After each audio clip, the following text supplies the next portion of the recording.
December 27, 2024, Trial Court, Philippines. Kalmado naglalakad si Lucas sa hallway ng gusaling ng Korte Suprema. Maya-maya sinilubong siya ng dating kaibigan na si Prosecutor Fort Lim at ninong nito na si Senior Attorney Amir Tanaka. Long time no see, Attorney Montenegro. How have you been? Nakangiting salita ni Fort sa kanya matapos makipagkamayan. Lot of changing. How are you too? I'm great, but not really great. As usual, trabaho pa rin. Balita ko, nakapag-asawa ka na. Gaano ka totoo? Napangiti si Lucas. May anak na rin kami. For your information, Prosecutor Lim. Hindi maitago ni Lucas sa harapan ng dalawa ang tuwa at ang saya. Pinagmamalaki niya rin kung gaano siya kasaya dahil sa kanyang asawa na si Amor at sa anak nila na si Amber. Very good for you and congrats. Lolo na pala ako kung ganun. I visit you to your house someday, iho. Wika ng ninong nitong si Senior Attorney Tanaka. Speaking of, nag-asawa ka na? Who's that lucky woman? She's here. But she went to the ladies' rooms first. She's also a lawyer, fresh bar passer. Really? That's nice. I want to meet her. Of course, Fort. Makikilala mo rin siya mamaya. But for now, let's proceed to our agenda. Let's go inside. At maya-maya, magsisimula na ang trial. Sabay ang tatlong pumasok sa courtroom. Nasa likuran ng tatlo habang hinihintay na magsimula ang hearing. Maya-maya'y napansin ni Lucas na hindi bumabalik ang asawang si Amor na tumungo sa ladies' room. Kaya panay pa rin si Lucas ng telepono, ngunit hindi sinasagot ni Amor. Panay rin ang baling nito sa likuran hanggang sa napansin ito ni Fort. What happened? Where is she? Di na mapakali si Lucas kaya tinauyaan niya ito at pinuntahan sa banyo matapos magpaalam kay Fort na titingnan ng asawa sa banyo ng mga babae. Sa bagtala, rinig ko may asawa na raw yung anak ni Judge Montenegro. Sino? Dalawa yung lalaki anak ni Judge Montenegro, hindi ba? Sino sa dalawa? Si Attorney Lucas? Hindi nga. Paano nangyari? Hindi nga nabalitaan yung nagka-girlfriend, ngayon may asawa na. Baka arranged marriage? Ay, ang gwapo pa naman niya at matalino. Yung tipong nasa kanya ng lahat. Pinagpapantasyahan ko rin yan kaya yun siya. Paano ba naman ang lakas ng dating niya at napakaseryoso? Sino kayang maswerteng asawa niya? Kilala mo ba? Nakikinig. Hindi rin maiwasang magkaroon ng reaksyon sa mukha ni Amor habang nakinig sa usapan ng ibang tao. Paano ba naman hindi magkakainteres sa usapan? Asawang si Lucas ang pinag-uusapan ng dalawang babae at siya na misteryosa dahil walang may nakakaalam kung sinong asawa ni Lucas. Akma na sanang lalabas si Amor nang biglang may nagsalita na babae. Sumingit sa usapan ng dalawang babae. I know her. Aniya at dumulog sa lababo para maghugas ng kamay at maglagay ng postura sa mukha. Naging kliyente niyang asawa niya ngayon at alam niyo ba kung sino? Humarap ang babae sa dalawang babae na nag-uusap kanina. Kuryosidad na nagka-interes na malaman kung sino. Sino? Kung matatandaan ninyo, 2015 na kaso. Unang hawak itong kaso yung 20 anyos na babae noon na nakapatay ng tiyuhin niya. Kung maalala niyo pa yon, sigurado ko makikilala ninyo siya. She is a psycho and crazy. Nanlaki ang mata ng dalawang babae. Ha? Isang mamamatay tao pa lang inasawa ni Attorney Lucas? Kawawa naman. Baka inasawa lang dahil naawa o baka gusto rin dumikit ng babae ngon sa mga Montenegro.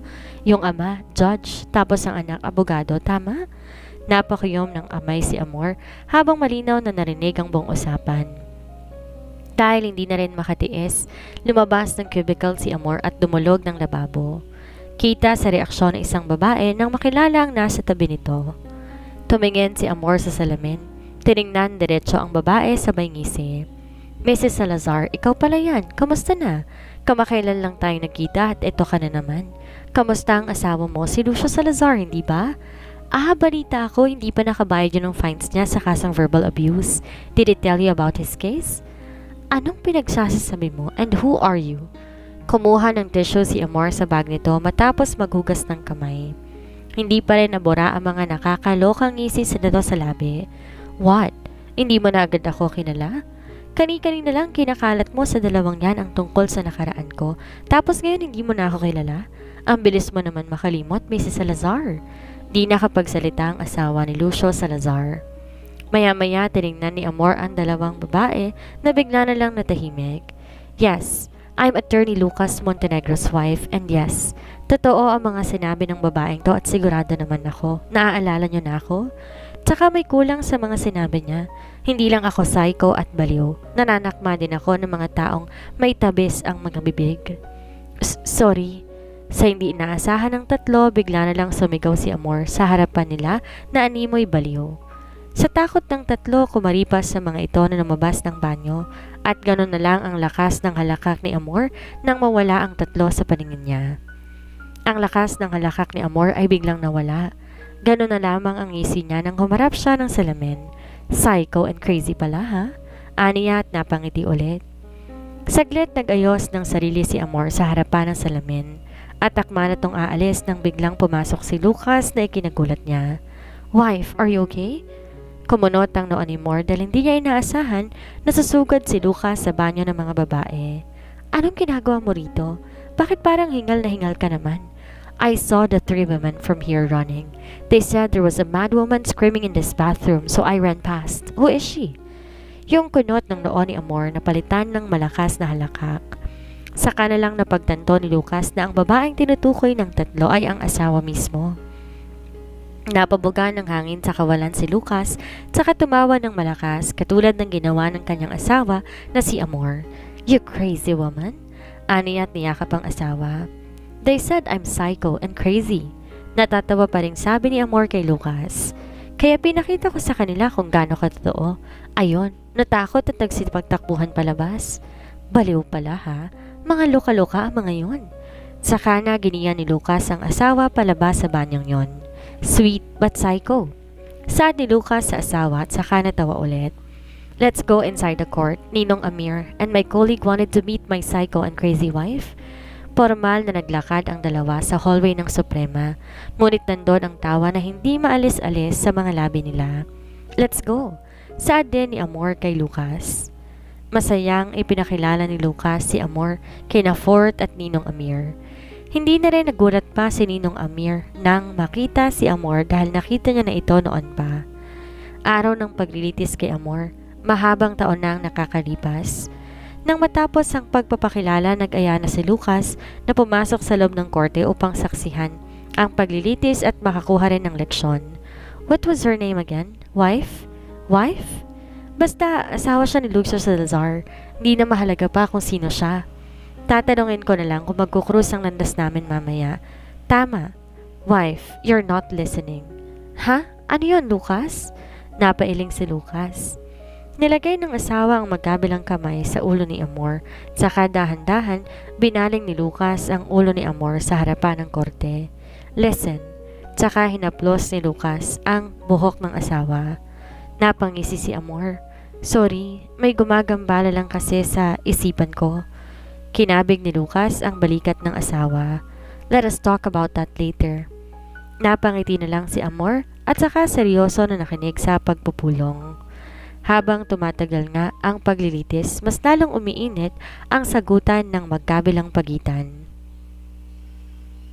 Hindi rin maiwasan ni Amor ang bumalik sa nakaraan habang ginigisa ng prosecutor ang biktima sa korte. Sinasabi mong stalker mo ang boyfriend mong yan, ganon? Opo. Boyfriend mo na? Stalker mo pa? Kung ganon, matagal mo nang alam na stalker mo siya. Bago ko pa po siya naging nobyo, nagsimula kami sa pagkakaibigan. Magkatrabaho kami sa isang fast food chain. Oo, hindi lang. Isasagot mo sa tanong ko, Miss Roxy? Objection, Your Honor. Pwede bang patapusin mo nang magsalita ang kliyente ko? I'm just asking, Attorney Laurel, to your client. Sasagutin ka niya, pero wag mo namang madaliin. Your Honor, this is against the rules. Your Honor, nagtatanong lang naman ako. Quiet. Prosecutor, let her finish her statement before you ask her again the next question. Yes, Your Honor. Proceed. Ramdam ni Amor ang tensyon sa loob ng korte. Bawat panig hindi magpapatalo. Hindi niya rin maiwasan na tingnan ang biktima. Naaawa siya rito dahil tapo ng tanong ang panig ng kanyang nobyo. Hindi ko alam na stalker ko siya. Nalaman ko lang nung maging boyfriend ko na. Yung bulaklak na madalas niya ibigay sa akin noon din, ang bulaklak na iniwan ng stalker ko sa itaas ng kama ko at maging sa pinagtatrabahuhan namin. Aba, iha, lahat naman siguro po pwedeng magbigay ng ganong klaseng bulaklak. Normal lamang yon. Normal? Siguro sa inyo normal lang, pero sa akin hindi. Natanong mo ba kung anong klase ng bulaklak ang binibigay na? Matanong nga rin kita, prosecutor. Pinag-aralan o inimbestigahan mo ba talaga bago ka pumanig sa hayop na yan? Hindi na nakasagot ang prosecutor sa tanong ng babae. Objection. I am the one supposed to be asking you. Don't ask me. Objection, Your Honor. My client has a point. Quiet. Quiet. Miss, proceed. Pero Your Honor, tumaas ang kilay ng kurado, si Judge Alfredo Montenegro dahil nakita nito na hindi masagot ng prosecutor ang tanong ng biktima. I have a question to the defendant. Ano ang uri ng bulaklak na binibigay mo sa kanya, sa nobya mo? Rosas. Stand up if I'm asking you. Where's your manner? Sorry, Your Honor. Rosas po, Your Honor. And? Wala na ho, Your Honor. Are you sure? Matagal bago pa nakasagot ang lalaki. Tatanungin kita ulit, anong uri ng bulaklak ang binibigay mo sa kanya? Patay na rosas ho, Your Honor, na may dugo ng hayop, pero hindi ko ho yun ginawa nang maging nobya ko siya. Sinungaling? Ilang beses na nakalimutan mo na ba? Lasing ka at pinuntahan mo ko sa apartment ko ng gabing yon. Hayop ka? Gusto mo pa akong pagsamantalahan dahil nagalit na ako nung malaman kong ikaw ang nobyo ko at ang stalker ko iisa. Walang hiya ka? Makulong ka na at hindi ka na makakalabas pa. Umalingaw-ngaw ang ingay sa loob ng korte. Napakayom naman ng kamao ang prosecutor at di niya magawang sagutin ang tanong ng biktima. Maya-maya umangat ang kilay ng judge. Si Alfredo ang umiwas ang tingin sa kanya ang lalaki at maging ang prosecutor. Binalingan din ng horado ang dalaga na umiiyak na. Bumuga ng hangin sa kawalan ng horado, saka may isinulat ito. Maingay pa rin sa loob, kaya kinalabit na ni Amor ang dulo ng damit ni Lucas. Ang galing ni Dad. Shh! She is not done yet, wife? Tumango si Amor. Binalingan niya ang babae na ngayon ay tahimik na. Ngunit nandoon pa rin ang mga luha. Nasa tabi nito ang abogado na pinapatahan nito. Prosecutor Alejandro Matias, may dadagdag ka pa ba? Tanong ng horado. Dismayadong umiling ang lalaki, sabay bagsak ng mga papeles sa itaas ng mesa nito. You busted. Angil pa ng prosecutor sa kliyente nito. Decisions. The court will rule now. The court sentences defendant Marlon Aguas to 6 years to 12 years in prison. After the incidents, the defendant tried to cover it up. There are no sign of remorse to his actions. The defendant shall be punished by prison correctional and or fine of not less than 100,000 pesos but not more than 500,000 pesos. What? Kilala mo ba kung sino ako? You are the son of a businessman who ran away from the debt here in the Philippines, which is not about 100 million pesos. Yes, I know you. One more word to say your case will be increased. Please everyone, stand up. Please everyone, stand up. Case closed, case dismissed. Di makapaniwalang lahat sa ibinunyag ng horado sa korte. Napangisi na lamang ito nang makita ang reaksyon ng lalaki. Samantala, natawa naman sina Amor at Lucas sa pinakita ng ama sa korte. Di may pagkakaila ang katapangan at kahusayan. Lumabas sila ng maraming nakuhang leksyon. Lucas, paano nga pala yung kina Domingo at Tostado? Di na ba talaga magbabago ang desisyon nila? You don't have to worry about it, wife. Everyone is under control by me. Bakit? Nagawan mo ba ng paraan? Huminto sa paglalakad si Lucas at tumarap sa asawa. I got a power, wife. Everything go with the flow. Do you trust me? Sunod-sunod namang tumango si Amor sa asawa. I respect your efforts, Attorney Montenegro. Wika niya sabay gawad ng halik sa pisngi. Napaka-elegante ng bawat hakbang at kilos ni Celeste habang patungo sa opisina ng kanyang mall manager sa loob ng mall, kasama si Amor sa kinuha nitong lawyer, advisor at ang mga opisyal ng kanyang kumpanya. Wala nang mas makapangyarihan pa pagdating sa kanyang posisyon bilang CEO. Attorney Ina, nakausap mo na ba si Divina tungkol sa proposal na sinasabi ko? Yes, Madam Celeste, all done. And she also wants to have a dinner with you. Dinner? All of a sudden? Family matters. Pabulong pang saan ni Amor sa kanyang mother-in-law. Ganun ba? Sige, kailangan matapos na ng maaga ang meeting na to. Taas noong nakangiti si Celeste nang hilahin si Amor. Napangiti naman si Amor at pagkatapos, nagpaalam na ito na iiba na siya ng daan. Attorney Ina, don't be late too. Please, bring my apo with you and convince your husband na makasama siya ng daan. Attorney Ina, don't be late too. Huminto sa paglalakad si Celeste nang balingan si Amor. Yes, Mom. See you later. Hindi makapaniwala ang mga opisyal ni Celeste nang marinig nila na tinawag ni Amor sa Celeste na ina. Nagpatuloy sa paglalakad si Celeste sa mall hanggang sa mapansin ito na kakaiba sa isang store niya. Samantala, diretso ang lakad ni Amor patungong elevator nang makarinig to ng sigawan sa isang store. Dahil sa kuryosidad, hindi muna pumasok ng elevator si Amor dahil nilapitan niyang pinagmulan ng away. Dahil nga marami nang nagkukumpulan ng mga tao doon at dahil moderno na ang panahon, nakitan lamang ni Amor ang mga taong naroroon na kinukunan nila ng video. Anong nangyayari?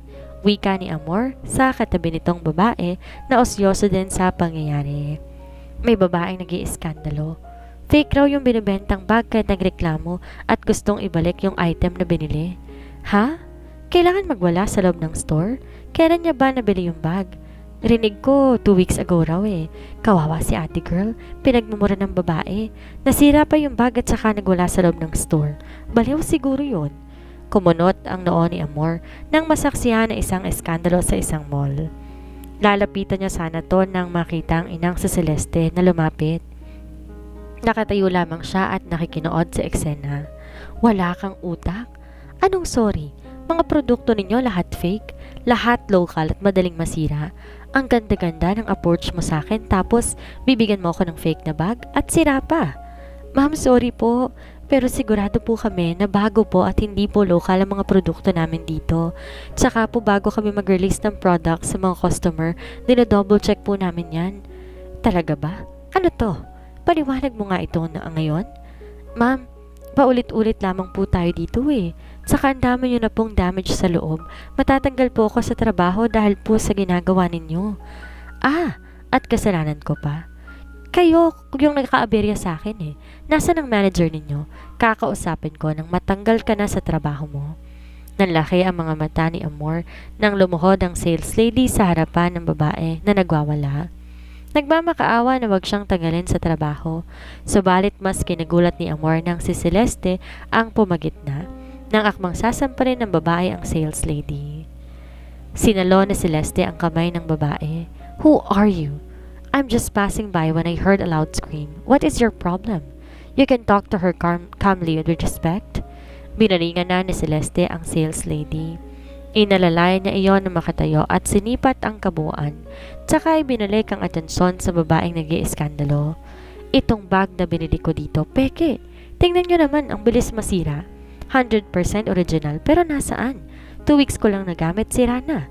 Baka naman kasi nasira dahil hindi mo iniingatan. Ginala na ni Celeste ang paningin sa store. Tsaka isang bag lang problema pero ang dami mong sinalanta.